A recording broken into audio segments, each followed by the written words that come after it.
I stood outside the glass doors of a five-star hotel I built with my own hands, watching my sister plant herself in the entrance like I was a stranger begging to get in. She laughed loud enough for the valet to hear and said I couldn't afford to step inside. Then my mom leaned in close, her perfume sharp as a warning, and whispered that I shouldn't embarrass the family tonight. In that moment, it didn't just sting, it split something old open, because 10 years ago they told me I'd never be more than service staff, and somehow they still believed it. They had no idea I owned the entire building, every suite, every chandelier, every fork on every table. I could have walked away and let them keep their story. But the door swung again, and my security chief headed straight toward us. And that's when I realized something ugly and true. Family blindness costs dearly. My name is Blaze Kincaid. I'm not telling you this to look powerful. I'm telling you because it hurt, and because I know I'm not the only one who's been dismissed by the people who were supposed to see me. Before I share the rest, I'd love to know you're here with me. Comment hi or tell me where you're watching from. Sometimes knowing someone is listening makes it easier to finally say the hard parts out loud. Thank you. And if you can please subscribe, not for algorithms, but because stories like mine get buried when they're told quietly. Your support helps me keep speaking, especially after a night like that. And now, let me tell you everything. When my mom texted me that morning, it wasn't long or dramatic, just the kind of message that pretends to be practical while it cuts. Don't come to your father's birthday. It's at the Opaline. You can't afford it. Don't embarrass the family. I stared at the screen until the words stopped looking like English and started looking like a verdict. I didn't answer. Not because I didn't have a response, but because I knew the script. If I argued, I'd be making it about me. If I begged, I'd be proving her point. If I stayed silent, she'd tell everyone I was ashamed. There was no winning inside the story she liked to tell about me. So I just put my phone face down on my desk and let the quiet sit there like a weight. Outside my window, Brickell was already awake in that polished, expensive way. Glass towers catching the sun, people in crisp clothes moving fast with coffee in hand, the kind of morning that smells like ambition and air conditioning.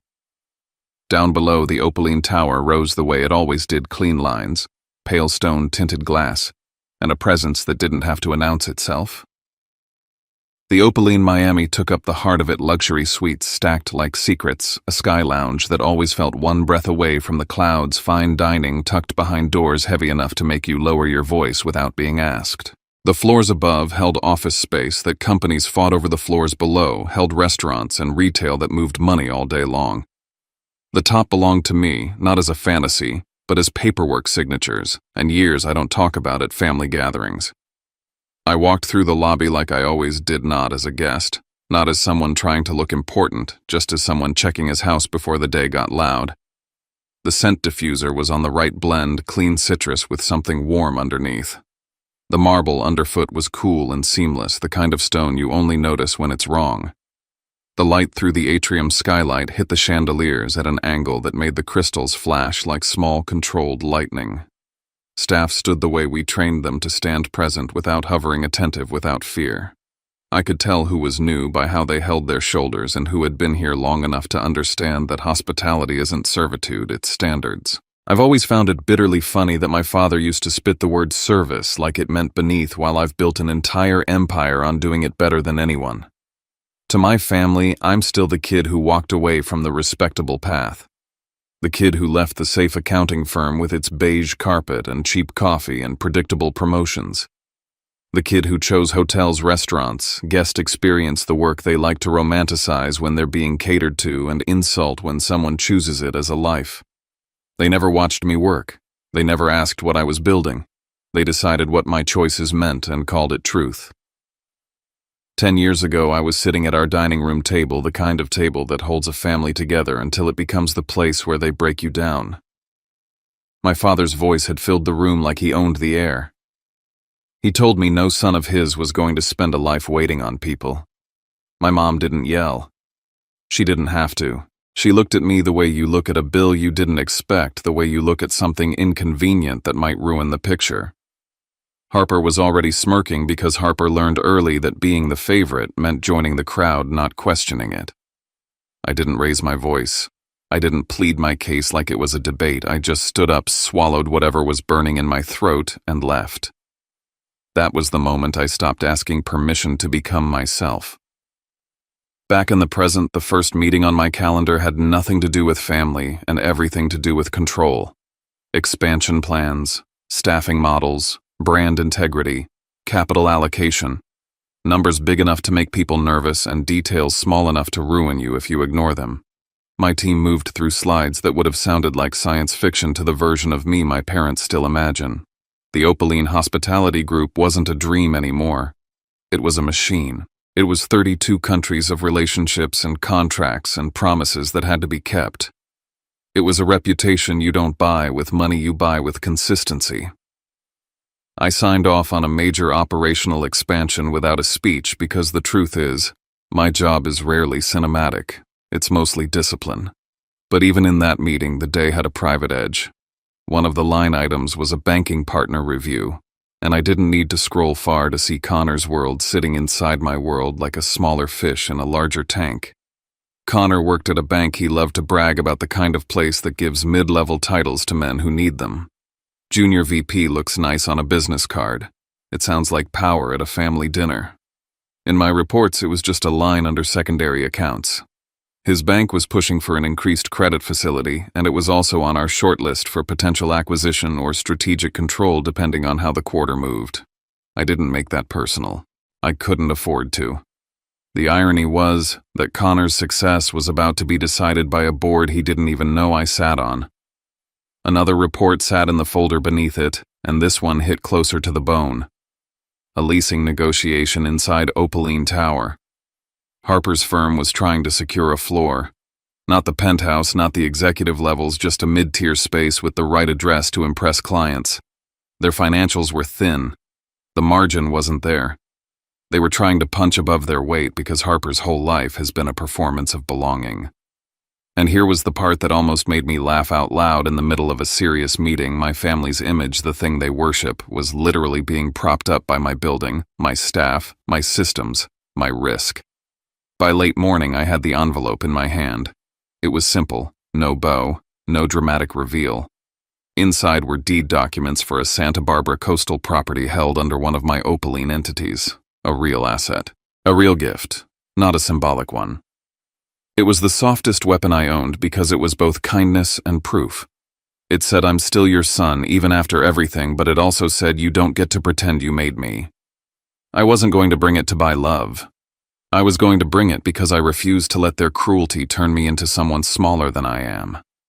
That's when I opened the internal schedule for the evening and felt the first cold twist of the day. It wasn't labeled Richard Kincaid birthday dinner. It was listed as Skyline level private event.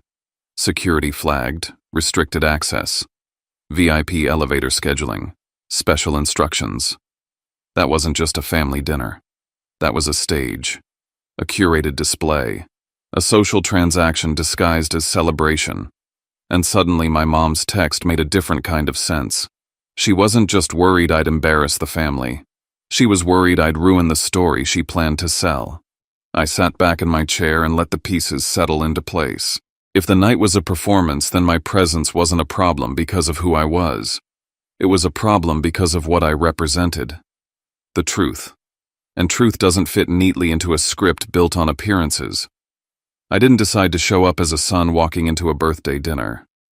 I decided to show up as the owner walking into his own building through the front doors in full view, because whoever was truly afraid of me being seen had earned that fear.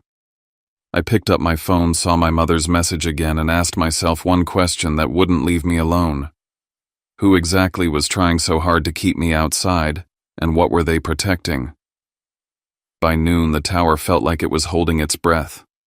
Not because we weren't busy, we were always busy, but because I could feel the tension moving through small systems the way a building tells you when something is off. Event staff checked radios twice.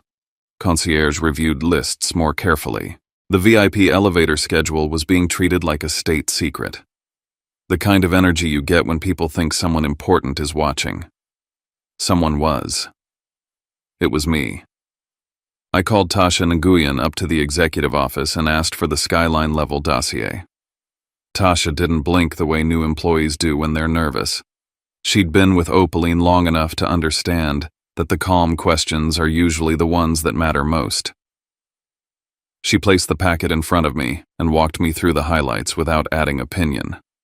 Guest list, special requests, privacy requirements, seating plan. A note about family-only access to certain corridors. A note about staff being instructed not to discuss the event with unapproved attendees. Even the language was telling. Not non-guests. Not unauthorized personnel. Unapproved attendees. Like my mother was running a velvet rope club inside my own property. I scanned the names and felt the shape of the evening get sharper. Miles Sutter, a law partner whose firm leased space in one of my other buildings and had been circling a bigger deal. Mr. Keating from the bank, someone who'd tried to get on my calendar more times than I could count, always with a quick opportunity and a tone that assumed I owed him access. The Whitmore's Old Money Miami, the kind of family that doesn't ask for things directly, they just let silence imply entitlement. These weren't random friends coming to sing happy birthday. This was a collection of social leverage. My mother had assembled a room designed to impress itself. I didn't say that out loud. I just closed the file and asked one more question. Any special instructions about the entrance? Tasha hesitated for half a second, then told me the truth. The family requested tighter control at the front doors. They wanted the vibe of exclusivity from the moment guests arrived. They wanted staff to defer to a family point of contact for any situations. I didn't need her to tell me who that point of contact was. I could practically hear Harper's voice, already sharp and smug, treating the lobby like her private runway. From there, I went down to the fine dining kitchen. Chef Elena Marquez was plating test bites with the kind of focus that makes you respect silence. Elena didn't care about my last name. She cared about whether the food told the story it was supposed to tell. She handed me the tasting menu with ink marks already on it, and we walked through it the way we always did, like two people building an experience rather than selling a meal. I suggested one adjustment, a small shift in pacing, not because I wanted control, but because I knew what the night needed. A menu can calm a room or agitate it. It can soften egos or sharpen them. Tonight was going to have enough sharp edges without the food adding more. The staff watched without staring, but I could feel their attention, not because they were curious, but because they cared. I've always believed you earn loyalty in a hotel the way you earn it anywhere else, by showing up when it's inconvenient and treating people like professionals, not props. My father used to think hospitality was about being beneath someone.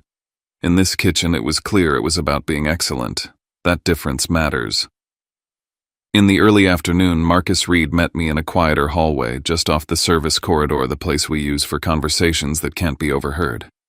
Marcus is built like the kind of man who makes trouble think twice, but he speaks softly because real authority doesn't need volume.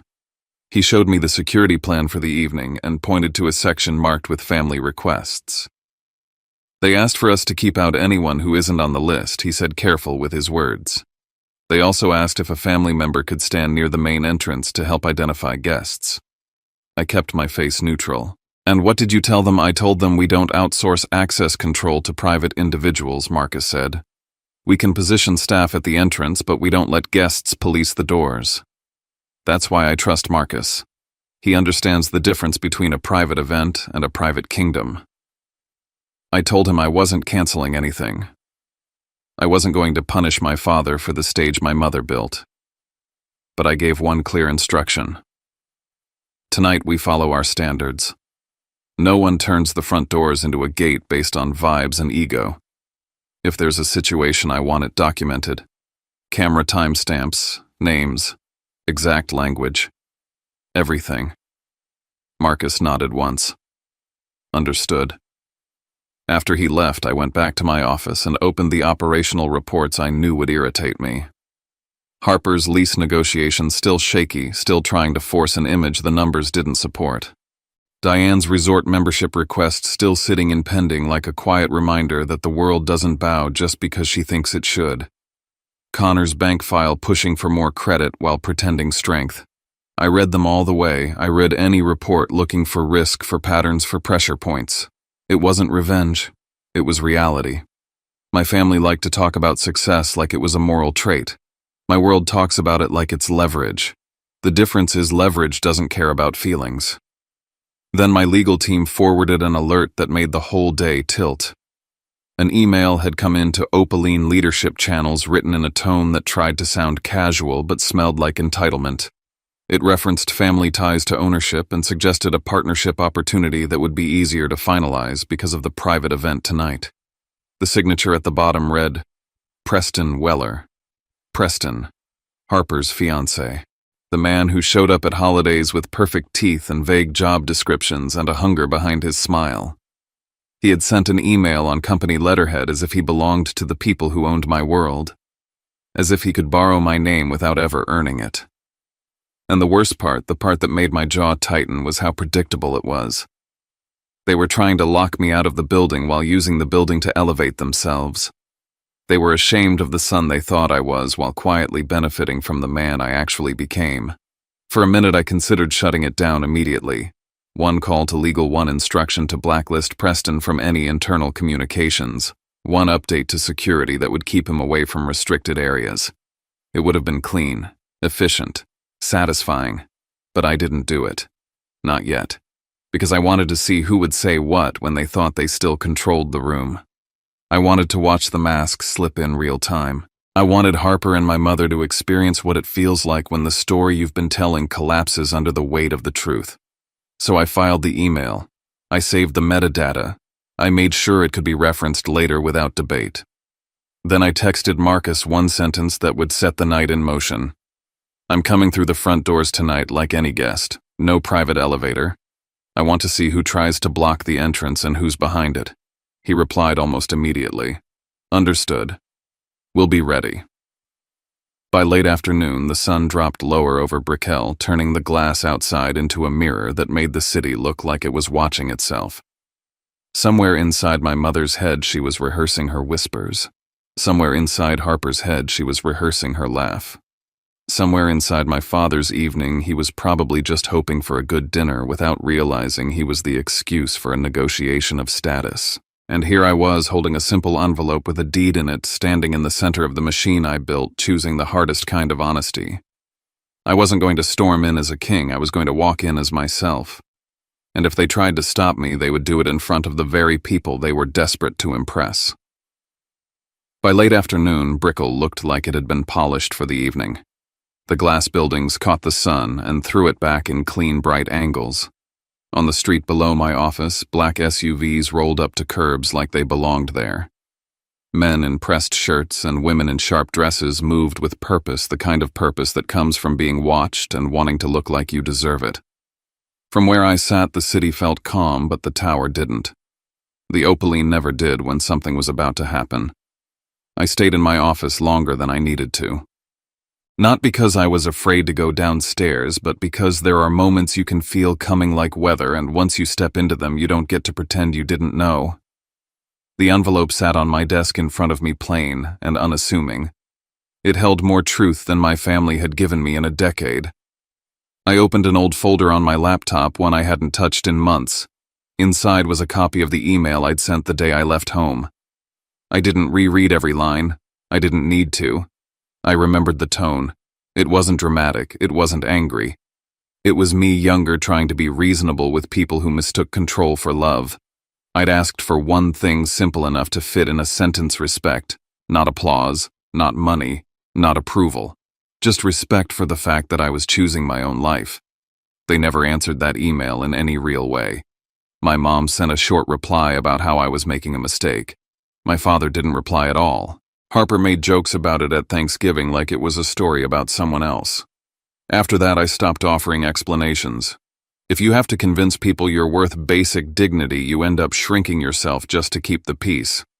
I'd done enough of that. Tonight wasn't about revenge.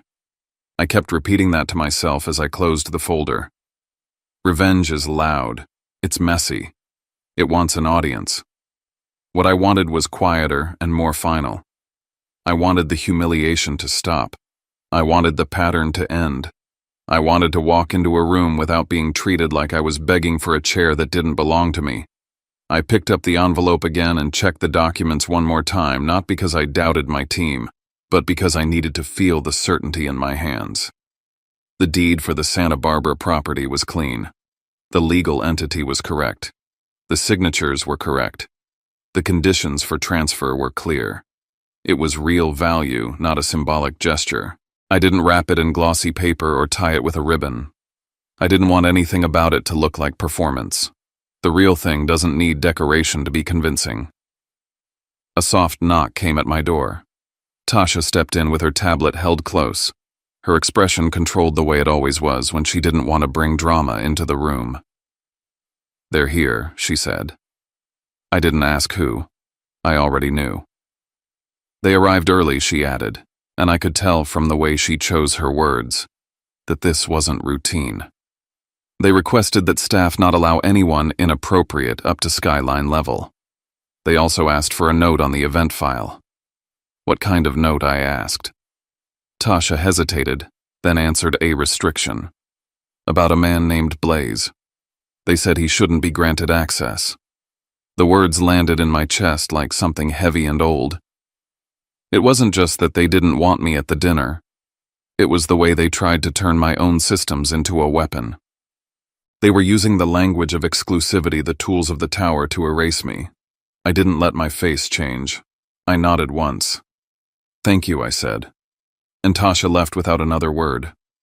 As soon as the door closed, I called Marcus. He answered on the second ring.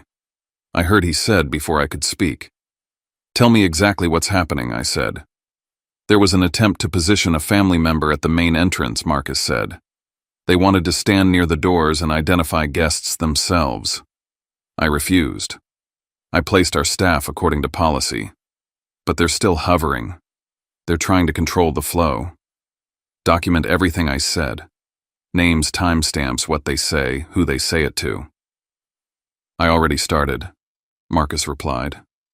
"And Blaze, I want you to know this doesn't have to get ugly." "I'm not here to make it ugly," I said, and I meant it. "I'm here to stop pretending." After I hung up, I pulled up the reports one last time, like checking the locks on a house before you leave. Harper's lease request still showed incomplete financial qualification. Connor's bank was still in the middle of credit facility review and broader evaluation. My mother's resort membership request still sat in pending polite and indifferent. Preston's email was saved metadata intact, the kind of record that doesn't care how charming someone is in person. All the strings were visible. They just didn't know I was holding them. I finally left my office and took the elevator down, not the private one, not the service one, the same path a guest would use. As the doors opened into the lobby, the noise hit me first. Laughter bouncing off stone, glass clinking. Voices leaning into each other with that false warmth people wear when they want to be seen as belonging. The lobby looked exactly the way I designed it to look at night, soft lighting, controlled music, a quiet sense of money. And inside that calm, my family was building a storm. I didn't step into the center of the lobby. I took a longer route along the edge, watching. I saw Harper's profile first, her hair set perfectly, her body angled like she was already posing. My mother was nearby, not drawing attention, but somehow directing it, leaning in to speak to someone, smiling at the right moments. Connor lingered a few paces behind them, adjusting his jacket, scanning the room like he was checking who mattered. I watched them for a beat longer than I should have. There was something almost surreal about seeing them here in my world, behaving like it was theirs. The Opaline had always been about standards, about control, about making people feel safe without letting them see the mechanics of it. My family walked through those mechanics like they owned the gears. I went back toward the exit instead of deeper into the lobby. It mattered that I did this the way I planned. I wanted the front doors. I wanted the exact moment. I wanted the proof of who they chose to be when they thought they were in charge. Outside, the valet line was longer now, headlights washing the curb in pale beams. I stepped into the drop-off zone as if I'd just arrived, letting the evening air settle on my skin, letting the city noise feel real. I adjusted the cuff of my jacket, not because I was nervous, but because the gesture kept my hands steady. The envelope was in my left hand. The keycard was in my pocket. Everything I needed was already with me. As I walked toward the glass doors, I could see the lobby lights reflecting off them like a mirror. I could also see Harper moving into position before I even reached the threshold. She stepped forward with the confidence of someone who had never been corrected in public. My mother angled herself behind her half a step to the side, close enough to influence but far enough to deny responsibility. I heard my mother's voice before I saw her mouth move. It was a whisper aimed at Harper, sharp and urgent. "Remember," she said, "don't let him step inside. People are watching." My fingers tightened around the envelope. The keycard pressed against my thigh in my pocket, a quiet reminder of ownership. I took one more step forward, closing the distance between us until there was nothing left to hide behind except their pride. Harper's smile widened as I reached the doors, and it wasn't the kind of smile you give a brother. It was the kind you give someone you want to put in their place. She planted herself directly in front of the entrance, shoulders squared, chin lifted, turning the hotel threshold into a checkpoint. "You can't come in," she said loud enough that the concierge on duty turned his head. "You're not on the list." I looked at her for a second, not because I was stunned, but because I wanted to see how far she was willing to go with an audience. The lobby behind her was full of motion, people drifting toward the private elevator corridor. A couple in expensive clothes pausing near the bar to wait for someone. A man in a suit glancing toward us, then away, then back again, like he couldn't help himself. "On what list?" I asked, keeping my voice level. Harper's eyes flicked over me the way she'd done when we were kids, and she was deciding what insult would land best. "The list for Skyline level," she said. "It's private. It's for family and important guests." "Dad is my family," I said. My mother moved closer, her hand touching Harper's arm, not to stop her but to anchor her. She leaned toward me close enough that I could smell her perfume, the same sharp floral she's worn for years, the scent of someone who believes presentation is protection. "Blaze," she murmured, and her voice was soft, almost caring. Almost. "Don't do this here. There are people. Don't embarrass us." "Embarrass you," I repeated quietly. Harper laughed, a quick burst like she'd been waiting for the line. "You can't afford to be here," she said. "This isn't some cheap place where you can just walk in and act like you belong." The concierge shifted his weight, uncertain. I could tell he wanted to intervene, but didn't know whose authority he was supposed to respect. That hesitation was exactly why I didn't pull the keycard out. Not yet. The whole point was to let their words exist in the air long enough to become something no one could later claim was misheard. I glanced past Harper into the lobby, at the marble floor, the soft lighting, the quiet elegance. Staff moved with practiced calm, but I saw faces turning. I saw curiosity and discomfort. The front doors of a luxury hotel are not a family courtroom. Harper was trying to make them one anyway. "What exactly are you afraid of?" I asked, still calm. Harper's cheeks tightened. "I'm not afraid of anything," she snapped. "I'm protecting Dad's night. He doesn't need this." She flicked her eyes toward me like the word she wanted to use was worse than this. My mother's whisper cut in again, aimed at me now. "You're being dramatic," she said. "You always do this. Just go. We'll tell your father you couldn't make it." I felt something steady in my chest, not anger, not sadness, something colder and cleaner. "You already told him that," I said. My mother's eyes flashed. "Because it's true," she said quickly. "You can't keep up with this world. Harper has built relationships. Connor has a real career. This is their circle. Don't force yourself into it." I almost smiled at the word circle. Their circle sat inside my building like a borrowed suit. Harper turned slightly toward the concierge and lifted her hand like she had the right to command him. "He's not allowed up," she said. "We reserve the whole level. Don't let him through." The concierge's mouth opened, then closed. His eyes darted to the front desk where Tasha stood behind the counter watching.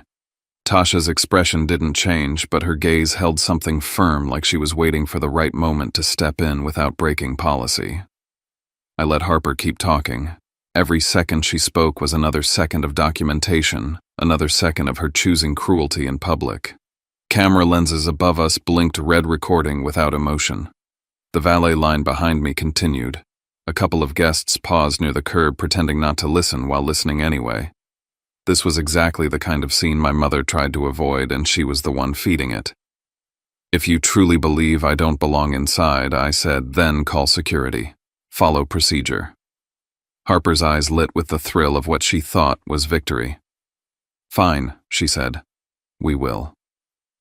She reached for her phone. My mother's hand tightened on Harper's arm and she leaned in again, whispering fast. "Don't let him make a scene," she said. "People are watching." "They're watching because you're doing this," I said, and my mother's face tightened as if I'd slapped her. Before Harper could dial, Connor appeared at the edge of the lobby, moving quickly, irritation already on his face, like he'd been dragged away from something he considered important. He stepped through the crowd with that puffed-up confidence he saves for places where he thinks he's above others. "What's going on?"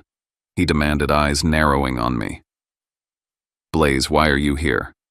Harper spoke over him. "He's trying to get in," she said. "He's not on the list."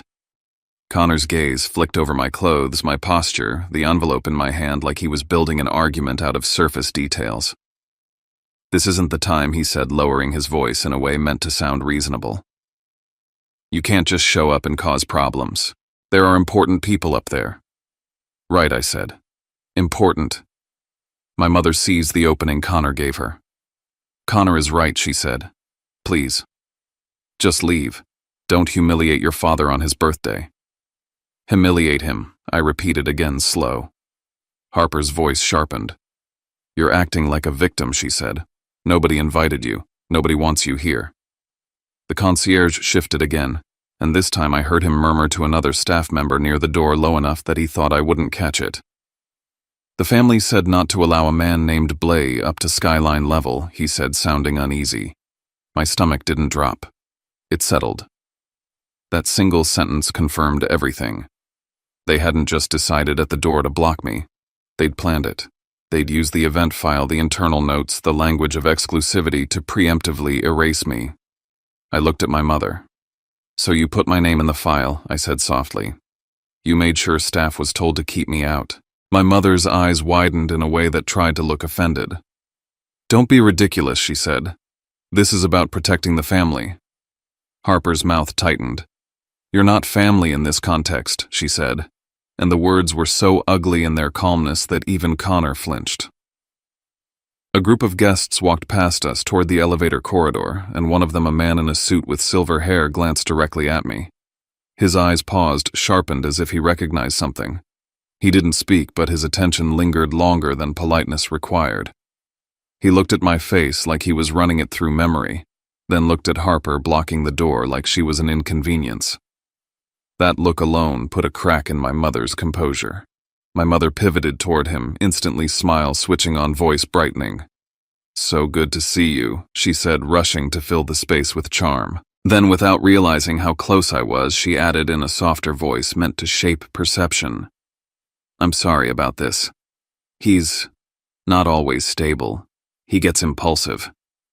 We try to keep things calm." The lie was almost elegant. Almost.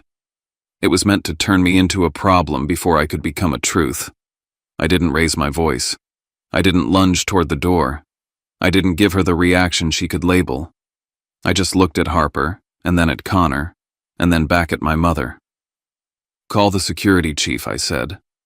Harper's laugh came out again, sharp and satisfied. "Oh, I will," she said, fingers already tapping.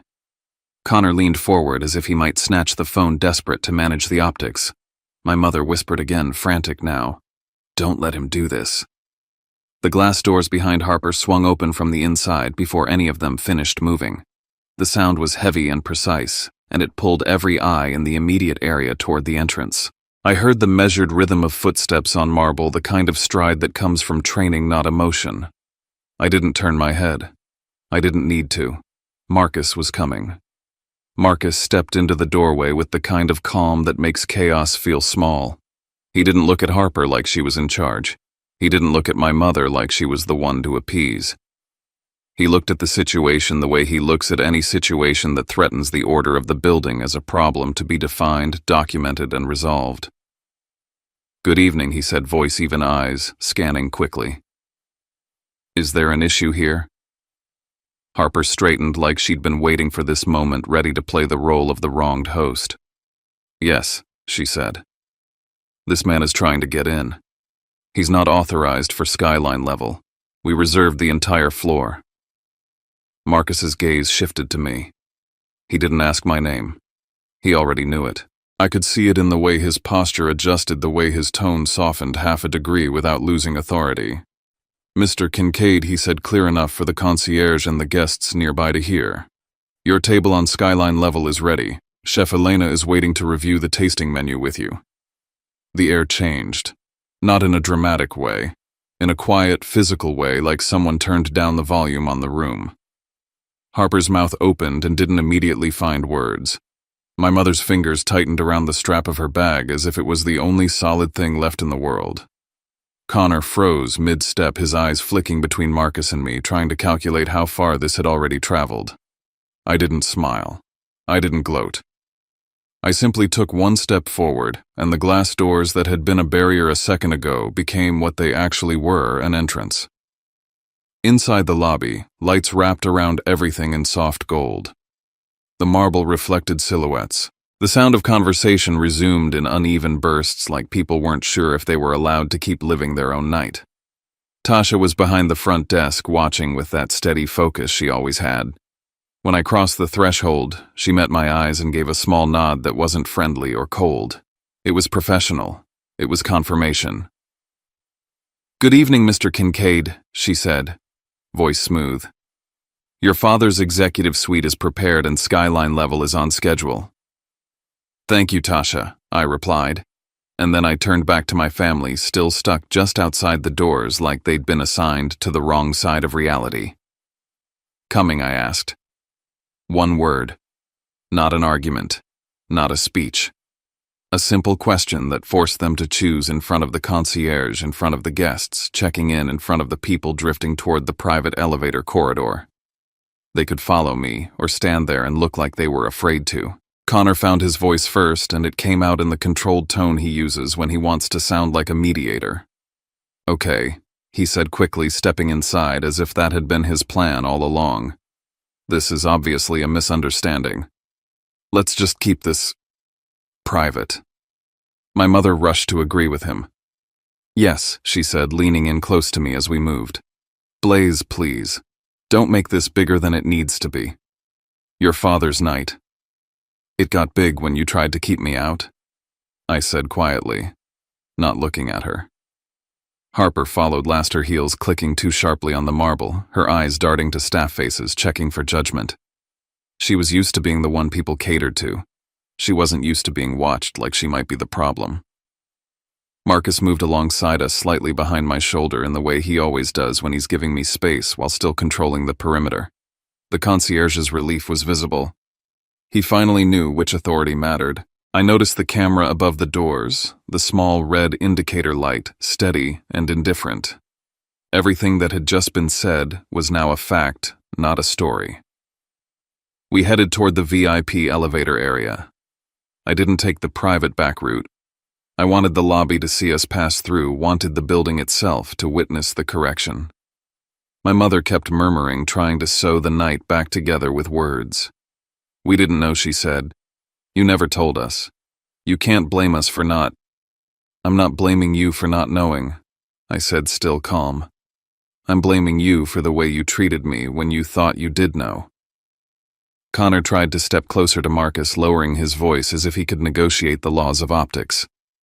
"Listen," he said, a little too friendly. "Maybe we can keep this from becoming a thing. You know how people talk." Marcus didn't respond the way Connor expected. He didn't smile back. He didn't reassure him. He simply said, "Sir, we follow policy." The word "sir" landed on Connor like an insult. In his mind, he was the one who deserved that respect. In Marcus's world, respect was assigned by role and behavior, not by ego. As we approached the elevator corridor, the doors to the main entrance slid open again behind us, and a small group came in, the kind of group that carries itself like it expects the room to adjust. One of the men in the lead was older, silver-haired, with a confidence that looked practiced. Another was younger, sharper, the kind of polished attorney look that turns casual into weapon. They saw me and slowed. "Mr. Kincaid," the older man said, and the way he said it made my mother's spine go stiff. "Keating." We've been trying to get 10 minutes on your calendar for months." My mother's face turned toward him so fast it was almost comical. "Keating," she echoed like she was trying to place the name in the version of the world where she was still in control. Mr. Keating didn't even glance at her. His attention stayed on me. "I had no idea you were connected to this event," he continued, voice warm with opportunity. "If you have a moment tonight, I'd like to revisit our credit facility proposal." Connor's throat bobbed. He stepped half a pace forward, trying to attach himself to the conversation. "Keating," he said too loud. "Connor Hale." We've met. Keating's eyes flicked to Connor for a fraction of a second. "Hale," he said, and the tone carried the faintest edge of recognition, not the kind Connor wanted. "How's your bank holding up with that review? I heard there are still questions around your liquidity position." Connor's face changed just for a second, the mask slipping. "It's fine," he said too quick. "We're fine." Keating nodded as if he didn't believe him. Then his gaze returned to me and he smiled again like we were in the middle of a perfectly normal day. The message was clear even if he didn't intend it, as one Connor's status was not the status Connor sold at dinner tables. The younger man beside Keating leaned in slightly. Miles Sutter, he introduced himself, offering his hand with practiced ease. "We've been hoping to speak with you about expanding our footprint. Your properties have become difficult to access." "I imagine they have," I said, shaking his hand. I didn't need to look at my mother to feel her stomach drop. These were her important people. These were the names she'd been collecting like trophies, and here they were speaking to me like I was the center of the room because in the only language they truly respected, I was. Harper's lips parted as if she wanted to say something, maybe to claim connection, maybe to rewrite the moment. But she hesitated because she didn't know what version of herself would survive in this room anymore. We reached the elevator. I pulled the keycard out of my pocket and the reader flashed green immediately. No hesitation, no beep of refusal. The doors slid open like they'd been waiting for me all day. As we stepped in, Harper finally snapped out of her silence. "I told them," she blurted, voice high. "I told them not to let you up. I specifically said your name." The admission hung in the elevator like smoke. My mother's head whipped toward her. "Harper," she hissed. Harper pressed on anyway, panicked now, trying to defend what couldn't be defended. "Because you said he couldn't come," she said to my mother. "You said not to let him in." Connor's eyes widened and he looked at me like he'd just realized we weren't arguing about feelings anymore. We were arguing about actions, logged actions, recorded words. A direct attempt to manipulate access inside a luxury tower. I didn't respond. I didn't need to. The keycard in my hand was the answer. The elevator began to rise, smooth and silent. Through the glass panel, the lobby fell away below us, the people becoming smaller, the noise fading into a distant hum. Halfway up, Marcus's phone buzzed. He glanced down, then back at me. "Update," he said quietly. I watched his face as he read, and I felt my chest tighten in that calm, controlled way it does when I see a line being crossed. "There's a man named Preston Weller." Marcus continued. "He's requesting access to a restricted area. He claims he has authorization from the family." Harper's breath caught. My mother's fingers dug into her own palm. Connor looked like he wanted the elevator to stop so he could escape. I stared at the indicator above the doors as the numbers climbed, and I understood something with sudden clarity. They weren't going to accept the correction. They were going to fight for the story they wanted, even if it meant grabbing at power inside my building with both hands. Skyline level always felt different. The air was cooler up there, filtered and clean, and the lighting was designed to make people feel like they'd stepped into a place where ordinary rules didn't apply.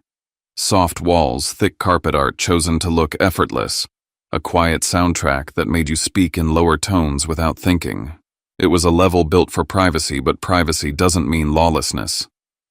That was the part my family never understood. The elevator doors opened into the VIP lounge, and the first thing I noticed was how quickly faces tried to rearrange themselves. Staff recognized me immediately, their posture shifting into that respectful readiness I'd earned from them over years. Guests recognized my family too, and their eyes did what eyes always do in rooms like this. They measured, they categorized, They decided who mattered. My mother moved fast as if speed could fix what had already been seen. She stepped close to me, her voice dropping to a plea that tried to sound maternal. "Blaze," she said, "please. Not here. Your father's friends, people in this room if they hear. You don't understand what this could do to us. To us. Not to him. Not to the birthday. Not to family. To the image she'd carried like a shield." Harper stood behind her with a smile that didn't reach her eyes, the kind of smile people wear when their world is tilting and they're trying to act like it's still upright. "We're proud of you," she said too quickly. "We always have been. This is amazing. We just didn't know." Connor drifted toward Marcus as if they were equals, as if he could whisper a deal into existence. He lowered his voice.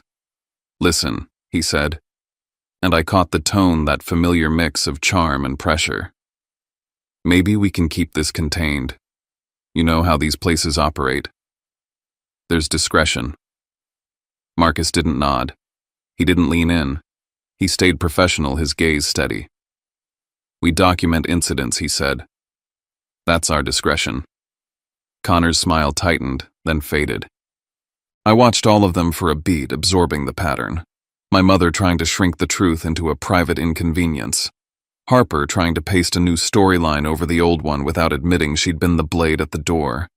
Connor trying to negotiate with staff like the tower was a lounge he could talk his way through. The desperation was almost impressive. Almost. "Here's what's going to happen," I said, not loud but clear. They all went still. Even my mother. "We are not arguing in the lobby," I continued, keeping my voice level. "We are not creating a scene for staff and guests. But we are also not pretending what happened didn't happen." My mother's eyes flashed.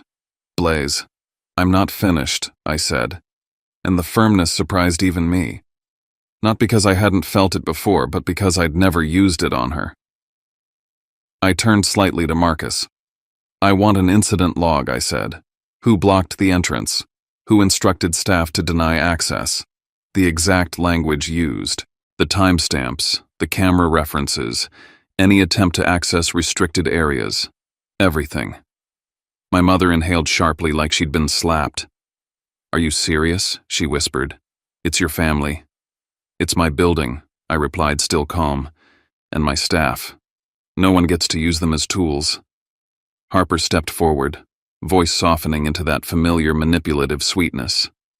"Blaze," she said, "you're overreacting. We were just trying to keep the night classy. You know how Dad gets. You know how Mom worries. You don't have to punish us." I looked at her. "Punish you would be yelling," I said. "Punish you would be throwing you out. I'm not doing that. I'm setting a boundary." Connor tried a different angle, the one my family always used when they wanted to put me back under control. "If you do this," he said, voice low, "you're going to affect the family's reputation. You're going to hurt your father. People will talk. You'll look vindictive." Vindictive. The word was almost funny, coming from a man who'd stood there while my sister laughed at me like I was dirt on the curb. Before I could respond, a staff member approached Marcus and spoke quietly into his ear. Marcus's expression didn't change, but his eyes sharpened as he listened. Then he looked at me. "He's here," Marcus said. Preston Weller appeared at the end of the corridor like he'd been waiting for his cue. He had that polished confidence that plays well in photographs, hair-perfect suit, expensive smile, ready. He walked toward us with his hands open in a gesture meant to disarm, as if he was doing everyone a favor by showing up. "Blaze," he said, like we were friends. "Good to see you. Listen, I think there's been a misunderstanding downstairs. I'm just trying to make sure everything goes smoothly. There are some people here tonight who could really help our family, and we don't want any unnecessary tension." Our family. The nerve of it landed like heat behind my eyes, but I kept my face neutral. "Marcus tells me you're requesting access to a restricted area," I said. On what authority? Preston reached into his jacket and produced a piece of paper like it was a magic trick. "I have authorization," he said, tapping it lightly. "From the family." My mother's eyes flicked to the paper, and I saw the briefest surge of hope on her face, as if Preston had brought a loophole she could hide in. Harper stood a little straighter. Connor looked relieved the way weak men look relieved when someone else takes the risk. I didn't take the paper. From which person, I asked, and for what scope? Preston chuckled as if I was being unnecessarily formal. Come on, he said. It's just access for a few minutes. I need to speak with Mr. Keating and Miles Sutter privately. It's a perfect night to finalize some things. Everyone's here. It would be foolish to waste the opportunity. My stomach settled again. There it was. The real reason. The birthday was a cover, and Preston was treating my tower like a backdrop for a deal. Marcus extended his hand. May I see that document, he said. Preston handed it over with the confidence of someone who thought format didn't matter as long as the signature looked convincing. Marcus scanned it once, then again slower. This isn't an opaline authorization, Marcus said. His tone stayed flat, almost bored. There's no internal reference number. The formatting is incorrect. The signature block doesn't match our standards. Preston's smile twitched. It's just a letter, he said quickly. It doesn't need all that. It's from the family. Family doesn't override security protocol, Marcus replied. A couple of guests nearby slowed, pretending not to listen. One of them, a woman with the kind of jewelry that announces old money without trying, tilted her head toward Harper. The room's attention began to pivot, subtle but undeniable. Harper jumped in too fast. He's with us, she said. Preston is with us. He needs to handle something. We promised what I asked, and my voice was still calm, but it cut through her sentence like a blade. Harper's cheeks flushed. She glanced toward the corridor that led into the main dining space where the party was happening, where the Whitmores and Keating and Sutter were gathering around glasses and laughter. She was thinking about what she'd said to them earlier, what she'd hinted, what she'd sold. One of the guests, a man with a quiet, authoritative air, turned toward us. Harper, he said, voice polite and sharp. You mentioned earlier that you could help expedite that resort membership. Was that not accurate? Harper's mouth opened, then closed. My mother's eyes widened in panic. I felt the ground shift under their story. Harper had promised something she didn't have. Preston had walked in expecting the tower to bend because he was marrying into a last name. Connor had been puffing up his bank title while Keating casually exposed how fragile that bank actually was. My mother had been trying to narrate me as unstable while every person with real power in the building was looking at me like the only stable thing in the room. Connor's voice rose sharp with fear. This is insane, he hissed at me. You're going to ruin everything. I'm not ruining anything, I said. I'm stopping you from using my building to lie. My mother reached for my arm nails, pressing lightly into my sleeve. Blaze, she pleaded, please. We can talk later. Just let tonight go. Let it be a dinner. It stopped being just dinner when you tried to lock me out, I said, and I gently removed her hand from my sleeve without aggression. Here's your way out. Stop. Right now.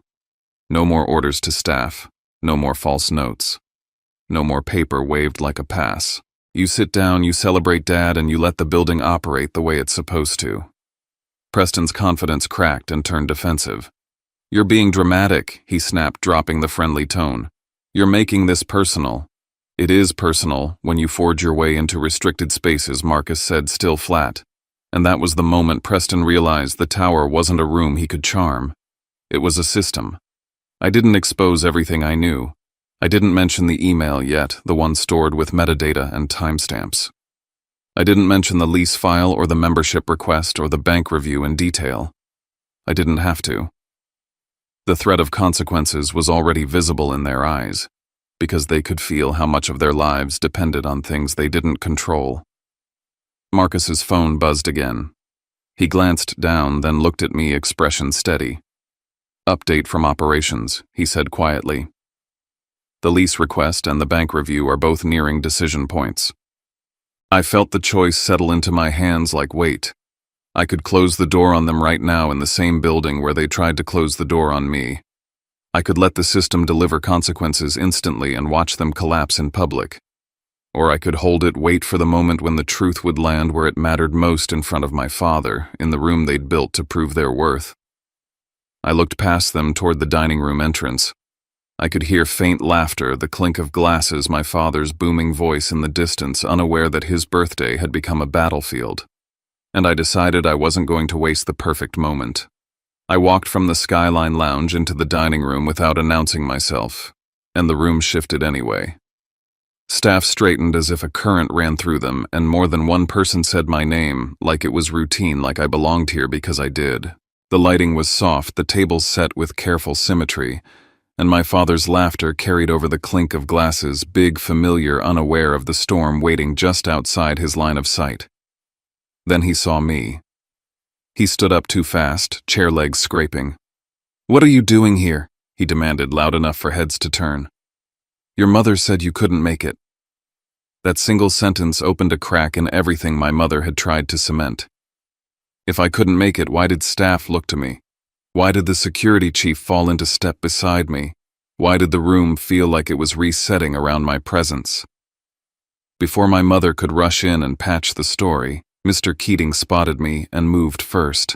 "Mr. Kincaid," he said, extending a hand like we were resuming an unfinished conversation. "I've been trying to get 10 minutes with you for months." Miles Sutter followed with a polished smile. "Same here. We'd love to speak about expanding our lease." I answered politely, briefly. A nod, a handshake, a few controlled words. I didn't need to explain myself. Their recognition did it for me. My mother's face tightened into that careful expression she wears when the room stops obeying her. She pulled me toward the side near the bar where the light was dimmer and the noise could hide whispers. "Blaze," she pleaded, voice low and urgent. "Not tonight, not in front of everyone. This is your father's birthday." Harper stood close, smiling too hard. "This is incredible," she said, forcing warmth into her voice. "We're proud of you. We always have been." Connor edged in like a negotiator. "Let's just handle this later," he said. "No need to turn it into a whole situation." I looked at all three of them, then back at the room they'd assembled to prove something. "I'm not here to argue," I said. "I'm here to end what started at the front door." I turned slightly to Marcus. "I want confirmation," I said loud enough for the people nearest us to hear without making it a spectacle. In front of a witness. Tasha had already stepped into the periphery, professional and steady. Marcus's voice stayed calm, procedural. "At the entrance, Ms. Harper attempted to deny you access," he said. "There was also an attempt to place a restriction note in the event file regarding your name. Additionally, Mr. Preston Weller attempted to access a restricted area using an authorization document that did not meet Opaline standards." Preston, who'd been hovering like he owned the air, tried to jump in with a grin.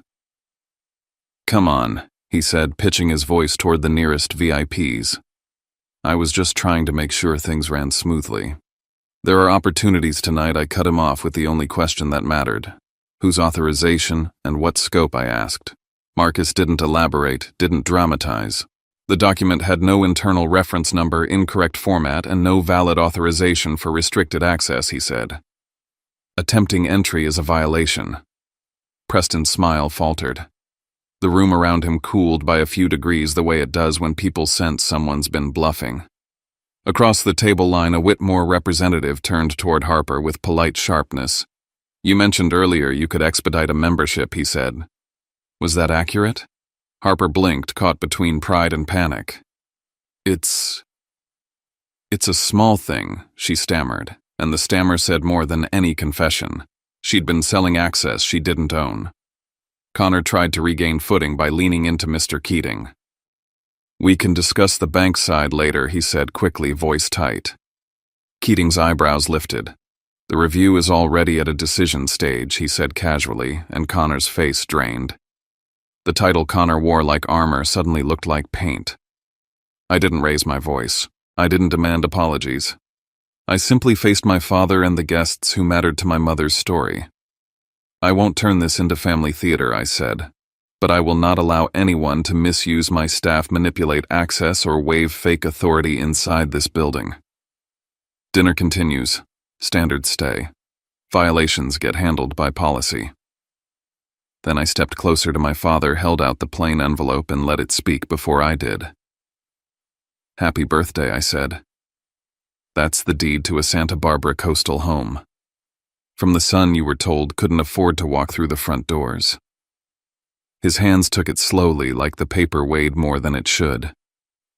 His eyes searched mine, and for the first time all night he looked confused, in a way that wasn't anger, it was realization. I glanced back at my mother, Harper, and Connor. "I'm staying," I said simply. "I'm done being written out of rooms I built." The party tried to breathe again. Glasses clinked. People laughed too loudly, as if volume could patch what had been exposed. Tasha came close enough to speak without being overheard. "Operations update," she murmured. "Harper's lease file just changed status. And there's a new note on Connor's bank review." I held my expression steady, but inside the choice sharpened. I could let the consequences fall right here in the room my mother curated. Or I could wait until I was alone with my father and finish this with respect instead of spectacle. I stepped away from the center of the room before anyone could pull me back into performance. I nodded once to Marcus. "Keep the level secure, keep staff protected, keep the event running clean," and then I walked toward the terrace doors where the city spread out like a field of lights. My father followed a minute later, slower now, the envelope still in his hands. The terrace air was cooler, the noise behind us muted into a distant hum. For the first time all night it felt like we were standing somewhere real. "How long?" he asked, not looking at the skyline, looking at me. "How long have you been this?" "A long time," I said. "Long enough that I stopped waiting for you to believe me." His jaw tightened. "Why didn't you tell us?" I exhaled through my nose, not amused, not angry, just tired. "I tried, Dad. 10 years ago. I asked for respect. Not money, not praise. Respect. You called what I chose beneath. Mom treated it like a stain. So I built quietly. Because I learned the hard way that you only listened when success came with a price tag." He flinched, as if the words hit a place he didn't want touched. "Tonight wasn't supposed to be like this," he muttered. "No," I said. "Tonight was supposed to be a show. And they didn't want me on stage because I didn't fit the role they assigned me. I didn't tell him to pick a side. I didn't beg him to defend me. I just let the truth settle between us the way heavy things do when you finally set them down." After a moment, I went back inside, not to the party, but to the executive office on the level where the building's decisions lived. Tasha was there with her tablet, Marcus nearby. "No drama, just work." "The lease file?" I asked. "Move to hold," Tasha said. "Doesn't meet qualifications, and the incident note triggers an ethics review regarding improper directives to staff." "And the bank review escalated," she replied. "Stricter diligence path due to conflict behavior and pressure attempts observed tonight. Standard procedure once documented." I nodded once. "Everything by policy," I said. "No exceptions." When I returned to the corridor, I caught my mother near the exit of the dining room, speaking to someone with that practiced warmth. "I've always supported Blaze," she was saying, voice full of pride she hadn't shown an hour earlier. Then she saw me, and her expression shifted, calculating. She stepped closer and lowered her voice. "Say something nice about Harper," she whispered. "Just one sentence. Help her save face." I looked at her for a long beat. "No," I said quietly. "I won't lie to protect the story you prefer." Down the hall, Preston was being escorted away from the restricted area by Marcus's team, not roughly, just firmly.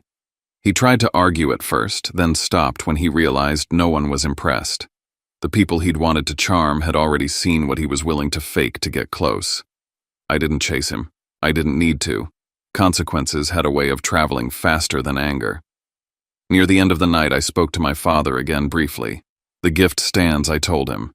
"So does the door between us if we can speak with respect." Then I looked at my mother and Harper. "If you want anything connected to Opaline, I said you go through official channels. No favors. No whispered requests. No using my staff like they're props." Connor tried to meet my eyes, trying to read whether I was threatening him. I didn't. "Financial relationships follow rules," I told him. "You made your choices tonight." When the last guests began to leave and the lobby thinned, I walked down one final time and stopped near the glass doors. The same entrance Harper had blocked. The same threshold my mother had tried to turn into a wall. It looked normal now, quiet, polished, indifferent. But I could still feel the moment on my skin. Family blindness doesn't just hurt your feelings. It rewrites your worth until you start questioning your own reflection. And when the truth finally shows up, it doesn't need to scream. It just needs to stand there long enough for everyone to see it. I turned away from the doors and went back up, not waiting for permission, not looking for approval. My place had never been at their table. It was in everything I built when they decided I wasn't worth seeing. I didn't walk away from that night feeling victorious. There was no rush, no sense of triumph, no satisfaction in watching people stumble over the truth. What I felt was quieter and heavier than that. It was the weight of finally standing in a place I had earned and realizing how long it took to stop asking for permission to exist there. For years, I thought the hardest part was building something real without support. I was wrong. The hardest part was accepting that some people only know how to love you when your success flatters them, and that includes the people who share your last name. That night forced me to see my family clearly, not as villains, not as monsters, but as people who chose comfort over curiosity, image over understanding. They weren't blind because they couldn't see. They were blind because seeing me as I truly was would have required them to admit they were wrong. And for some people, being wrong feels more dangerous than losing someone they claim to love. I stopped waiting for them to change. I stopped shrinking myself to fit into a story that never had room for my truth. If you're listening to this and something in it hurts in a familiar way, I want you to hear this clearly. Being dismissed does not mean you are small. Being underestimated does not mean you lack value. Sometimes it simply means the people around you are measuring life with the wrong tools. Your worth was never supposed to be voted on at a dinner table or validated by someone else's comfort. It lives in the work you do when no one is clapping in the standards you hold, when no one is watching in the quiet discipline it takes to keep going after you've been told directly or indirectly that you don't belong. I know what it's like to stay silent for years just to keep the peace. I know what it's like to let people believe a version of you that's easier for them to digest. And I know how terrifying it feels to finally step into the light and risk being misunderstood all over again. But here's the truth I learned the hard way. Silence doesn't protect you. It just delays the moment when reality shows up anyway. And when it does, it shows up on its own terms. I didn't tell this story to shame anyone. I told it because too many people are walking around carrying invisible wounds caused by the very people who should have been their first supporters. I told it because family blindness is rarely loud. It's quiet, polite, wrapped in concern and tradition and expectations. And because of that, it's easy to internalize. Easy to believe maybe you really are the problem. You're not. If this story resonated with you, if you've ever been made to feel like your dreams were too small, too strange, or too embarrassing for the people closest to you, I want you to know you're not alone.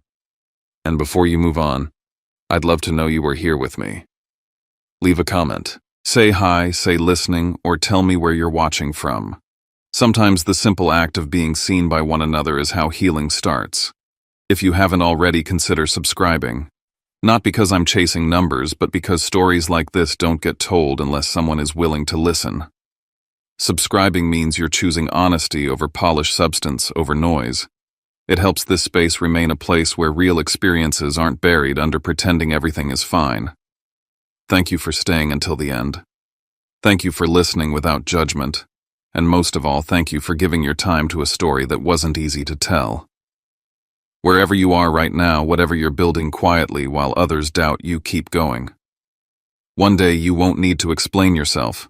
You'll simply walk through the door.